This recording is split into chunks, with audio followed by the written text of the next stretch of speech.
o presidente Jair Bolsonaro, mesmo sem mandato, pode ser uma pedra incômoda no sapato de Lula. O chefe do executivo conseguiu 58.206.474 votos contra 60.345.999 do petista, uma diferença de pouco mais de 2 milhões, tornando-o a maior força política de oposição do país. Apesar de ter perdido ontem, o presidente da República elegeu 2 governadores, o ex-ministro Tarcísio de Freitas, em São Paulo, e o senador Jorginho Melo, em Santa Catarina, além de 8 no primeiro turno. Bolsonaro ainda conseguiu eleger uma bancada majoritariamente liberal conservadora, que deve ser resistência no Congresso. O PL, escolhido pelo presidente para disputar a reeleição, conseguiu 99 deputados, a maior bancada da Câmara, performance só registrada ano passado pelo extinto PFL na década de 1990. No Senado terá 13 cadeiras, também a maior bancada. Os números credenciam a legenda a disputar a presidência das casas a partir do ano que vem. Você, Zé? Olha, o Brasil está mudando de fase e nesta nova fase há o aparecimento, sim, de uma nova oposição. Ninguém aqui, eu converso com algumas pessoas, antes eu queria mandar uma boa noite para o Alexandre Garcia, um grande comandante aqui de Brasília. E a gente conversa e ninguém sabe exatamente qual será o retrato e como vai se posicionar esta nova oposição. Por enquanto, as conversas estão ali pela ocupação do poder, e isto é muito importante. Presidência da Câmara, presidência do Senado, as mesas diretoras das 2 casas e presidências das comissões permanentes.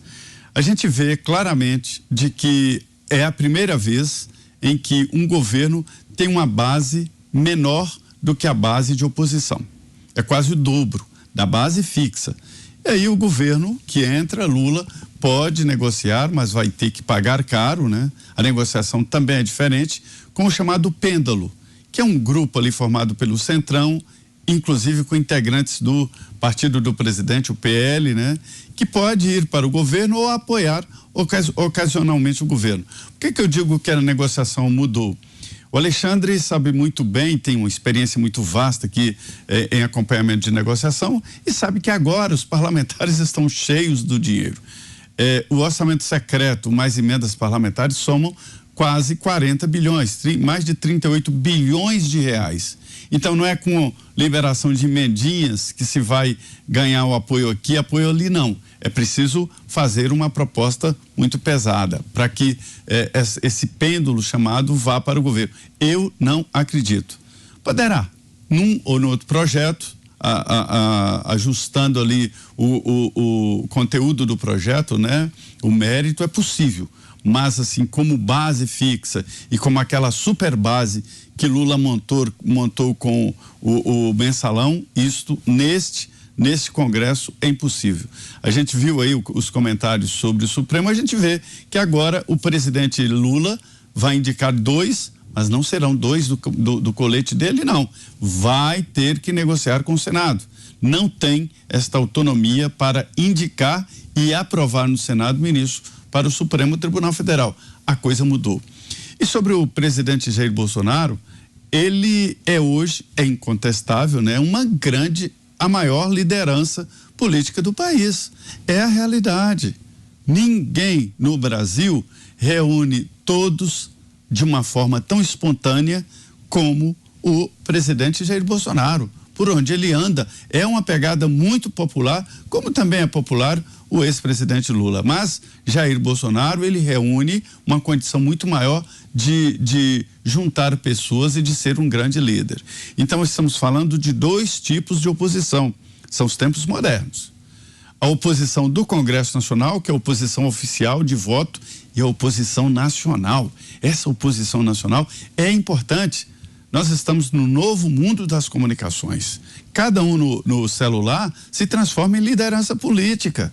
Esses grupos de WhatsApp, os grupos das mídias sociais, são os novos políticos do país. Quebraram o monopólio da política, que não é mais dos políticos. Essa é a realidade. Então, será uma oposição muito forte, muito no Brasil inteiro. Então, é um novo momento político, sim.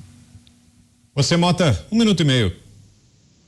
O candidato do PT venceu com 60 milhões de votos. Mas somando os votos ao presidente Bolsonaro, nulos, brancos e abstenções, dá cerca de 95 milhões de eleitores que não votaram no PT.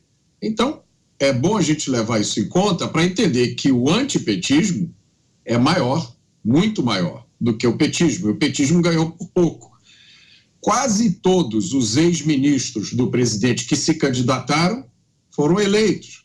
Quase todos os candidatos que o presidente apoiou foram eleitos. Os eleitores elegeram um Congresso com maioria conservadora. Várias lideranças importantes surgiram na política. Marcos Pontes, Tarcísio de Freitas, Ricardo Salles e Jair Bolsonaro se configura como o maior fenômeno político, eleitoral e midiático das últimas décadas, talvez de toda a política brasileira. Parece que a esquerda vai voltar ao poder no governo federal, mas ela vai encontrar um país mudado.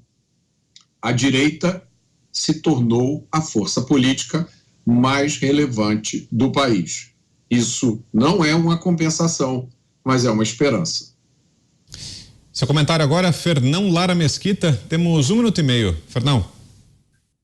Olha, eu torço pro Zé estar certo e que essa oposição funcione, mas a gente está tendendo a considerar ela dentro de um quadro onde todas as engrenagens da ordem democrática estejam funcionando. Onde você tem uma imprensa atuando como imprensa, uma oposição onde só o peso dos votos que ela tem vale, um judiciário que funciona como judiciário e não como partido político, com poderes monocráticos e por aí afora. Então, eu pago para ver, eu vejo que o Lula já agitou lá atrás de novo aquele projeto de governar com os movimentos sociais.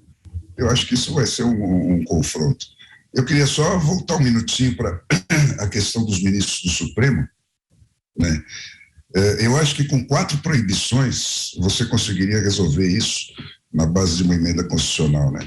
Uma é acabar com os decretos monocráticos. A segunda é determinar que eles só possam se manifestar nos autos. De jeito nenhum ir para a televisão e ficar lá assolando a própria vaidade, que é o pecado preferido do diabo, né? A terceira proibição é que eles considerassem qualquer outro tipo de processo que não fosse os constitucionais. E, finalmente, que eles não pudessem agir por iniciativa própria. Com isso, realmente vigorando e reforçado numa emenda constitucional, eu acho que qualquer ministro novo nomeado estaria contido dentro dos limites da democracia.